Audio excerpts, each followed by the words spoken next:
3D platformers have always been my go-to games to play growing up. I was very fortunate and grateful to have played some of the best 3D platforms like Crash Bandicoot, Spyro, and Ratchet & Clank to name a few. But did you know there was a PlayStation 2 game I remember playing a lot back in the day, and that would be Stuart Little 3 Big Photo Adventure. I'd be surprised if anyone can remember the Stuart Little movies because that was such a long time ago. While the first two movies were pretty good, MIO, but the third animated movie, well, we don't talk about that one. The developers for this game are Magneta Software, and they're mostly known for Buzz Jr. and Treasure Planet for the PlayStation 1, aka You Could Use a Lift Bro. I have already talked about that game before, and it was a pretty average platform game, so I am pretty curious to see how they do with this game in particular.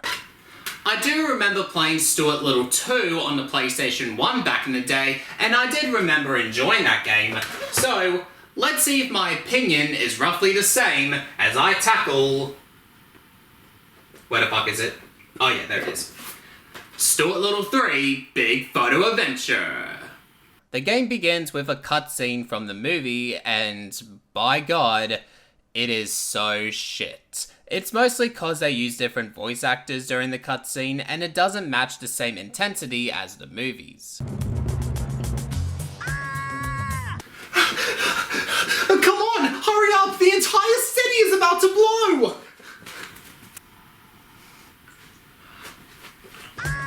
The story of the game continues on the cutscene with Stuart losing control of the plane and crashing it. Thankfully no one is hurt, but the plane crash sent George's photo album for his school project in the fish tank and it's all ruined. This is one of the reasons why you don't adopt a mouse as a brother. Stuart vows to help George out, and with a little help of Snowball and Margalo, Stuart tries to retake all the photos for George for his project. And yes, that's exactly the entire game will be from start to finish, going around and taking all the photos until you beat the game. While it is very simple, the story is straightforward. A problem occurs, you identify the problem, and find a solution to fix it, all told within 90 seconds. Big Photo Adventure doesn't give you a Game of Thrones storyline, as the game tells you all you need to know and what places to visit in a sandbox level to go out on an adventure.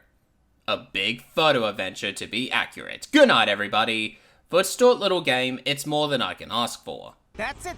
Press X to take the picture. Shut up, Snowball! I was hoping for a bit of more work on the graphical department. While the game does look okay for its time, but the character models look really ugly. They look like something I see from a nightmare I get, or those giants from Attack on Titan, you decide. Either way, they're not friendly to look at. And plus, I'm not a fan of the voice acting here, as they sound really dull, and feels like they didn't really care about being a part of the game, only there for a paycheck is more like it. While I'm at it with the graphical designs, the level designs, while short and somewhat average, it does look nice, and for someone who watches Stuart Little a lot back then, it is cool to check out the areas I've seen from the movie. From the garden, the park, downtown, the lake, and finally to ending it all off inside the Little house.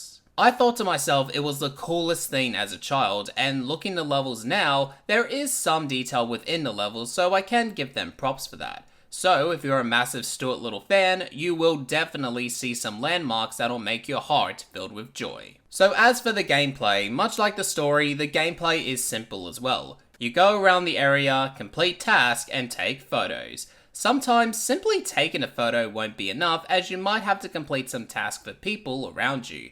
It could include finding the dude's Lucky Charms, watering the plants, and stopping the weasels from doing bad things, and more. You may also need to turn on switches to make things appear in order to take the photo, like the water fountain and the bathtub. You can compete in races to earn a picture, and by the way, not to brag or anything, but I felt like a badass when I ended up coming in first at the last possible second. And you can play golf, the most boring sport out there, with Mr. Stout to try and beat his best score. And for the rest, you can just easily walk up and press X to take the picture.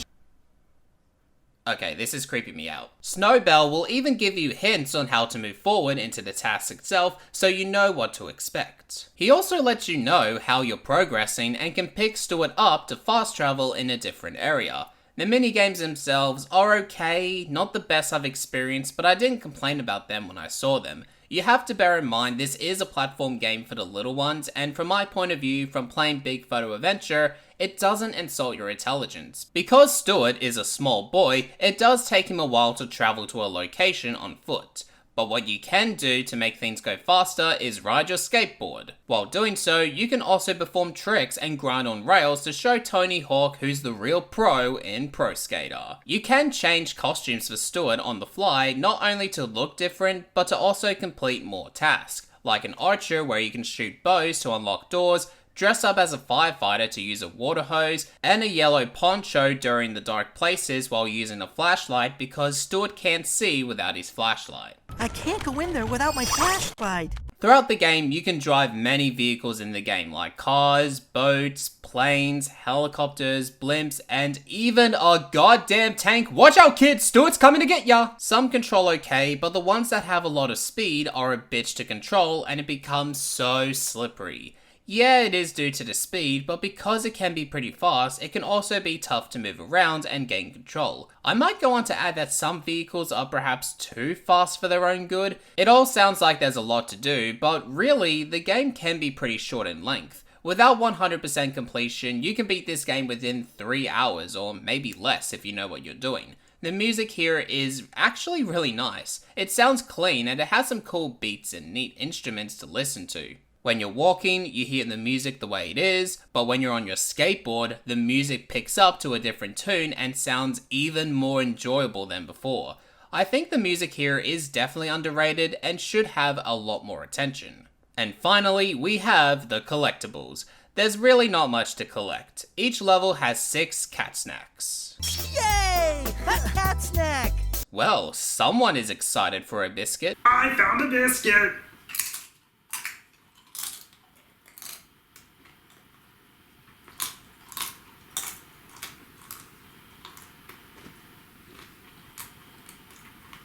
It's dull as fuck though. And once you collected all of them, then Snowball will unlock a secret area for you to explore within that level itself. The main collectibles are the photos, which was probably noticeable from the start. There are 10 in each level, and while you might need it for 100%, you technically don't need to collect all 10 of them to advance, as you only need enough in order to move on. 6 to be accurate. Taking photos is easy enough, but if you want to collect photos, you have to first collect these flashes, and they can be a pain in the ass. You have a circle bar to fill at the top right corner, you can collect yellow flashes, and you can also collect the small blue flashes to fill as well. When the blue bar is filled, you earn an extra 1 yellow circle being highlighted. And when the yellow bar is filled, you'll earn a flash to use for taking pictures. I hate the idea on why I have to go around to collect them when I can simply just take photos straight away after completing the task. Take this scenario for example. You just want to race and you have earned the right to take a photo, but you don't have enough flashes, so you have to go out and find some more, then you can come back and progress from there. It's just nothing but going back and forth, resulting in backtracking. And backtracking is my biggest pet peeve when it comes to video games, mind you. It's just a waste of time in my opinion, and the hard part is, finding them can be a bitch. It would have been cool if there was a map marker to fill all of the flashes, or maybe treat Margalo as Sparks from the Spyro series to have her scoop out the area and help you find some. But unfortunately, that's not the case here. And that was Stuart Little 3 Big Photo Adventure. It's a harmless 3D platformer that anyone can pick up at any time and give it a whirl. While it's not revolutionary and doesn't do anything unique with the genre itself, but I find myself enjoying the game even as an adult. The game looks okay and the music sounds nice. I understand what they were trying to do here, but in some areas it needed some more work on. The character models can be hideous at times, the repetitive tasks within each level, and the unnecessary backtracking to collect flashes is not my cup of tea. I would recommend this game only if you either love Stuart Little to a point you will sign up for a fan club service, or if you have little ones that wants to play video games. I reckon this will be a good first choice for them, but now replaying it many years later, I don't really see myself coming back to this game in a while. Good try though. So with that being said, I'll be giving Stuart Little 3 Big Photo Adventure a score